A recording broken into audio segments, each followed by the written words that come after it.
Hello అండి, నమస్తే. నేను మీ Suma. Welcome back to our channel honey foods and vlogs. ఈరోజు మన ఛానల్లో simple and tasty bread kaja రెసిపీని చూద్దామండి. ఇక్కడ నేను 4 బ్రెడ్ స్లైసెస్ని తీసుకున్నానండి. ఈ స్లైసెస్కి చుట్టూ ఉన్న బ్రౌన్ పార్ట్ని ఇలా కట్ చేసి తీసుకోవాలి. ఈ బ్రౌన్ పార్ట్ని మనం కావాలంటే బ్రెడ్ క్రమ్స్ లాగా కూడా యూస్ చేసుకోవచ్చండి.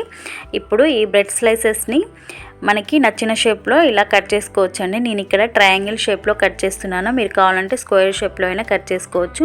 కట్ చేసుకున్న ఈ పీసెస్ని పక్కన పెట్టుకోవాలండి. నెక్స్ట్ స్టవ్ మీద ప్యాన్ పెట్టుకొని అందులోకి 1/2 కప్పు బెల్లం తురుముని అలాగే 1 టీ స్పూన్ షుగర్ని వేసుకోవాలి. 1/2 కప్పు వాటర్ని కూడా యాడ్ చేసుకొని మనం బెల్లం సిరప్ని ప్రిపేర్ చేసుకోవాలండి. ఈ బెల్లం సిరప్లో షుగర్ వద్దనుకుంటే స్కిప్ చేసి ఓన్లీ 1/2 కప్ బెల్లంతోనే ఈ సిరప్ ప్రిపేర్ చేసుకోవచ్చండి. మనకి ఈ బెల్లం సిరప్ జిగురుగా ఉంటే సరిపోతుందండి. పాకం రావాల్సిన అవసరం లేదు. మనం చేత్తో పట్టుకొని చూస్తే జిగురుగా ఉండాలండి.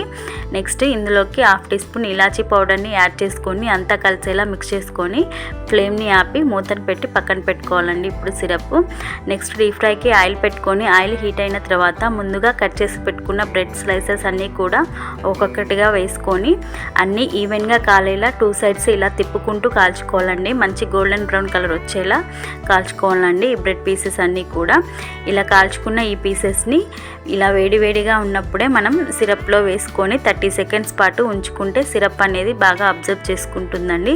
అలాగే మనం సిరప్లో వేసేటప్పుడు సిరప్ కూడా కొద్దిగా గోరువెచ్చగా ఉండాలి.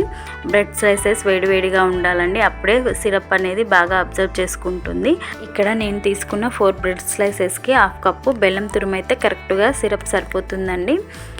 ఇప్పుడు ఈ బ్రెడ్ కాజాని వేరే ప్లేట్లోకి తీసుకొని ఇలా డ్రై ఫ్రూట్స్తో గార్నిష్ చేసుకుంటే చూడడానికి చాలా బాగుంటాయండి. ఈ బ్రెడ్ కాజా టేస్ట్ అనేది కూడా చాలా బాగుంటుందండి. ఎమ్మీగా ఉంటుంది. తప్పకుండా ఒకసారి ట్రై చేసి చూడండి. ఇక్కడ బెల్లం సిరప్ నచ్చని వాళ్ళు 1/2 కప్పు షుగర్ తీసుకొని ఇదే ప్రాసెస్లో ట్రై చేసి చూడండి. చాలా సింపుల్గా అయిపోతుంది. స్వీట్ తినాలనిపించినప్పుడు చాలా ఈజీగా చేసుకోవచ్చండి. ఈ స్వీట్ని జ్యూసీగా చాలా టేస్టీగా ఉంటుంది. తప్పకుండా ఒకసారి ట్రై చేసి చూడండి. ఓకే అండి, మీకు ఈ వీడియో నచ్చితే ప్లీజ్ లైక్ చేయండి, షేర్ చేయండి, సబ్స్క్రైబ్ చేసుకోండి.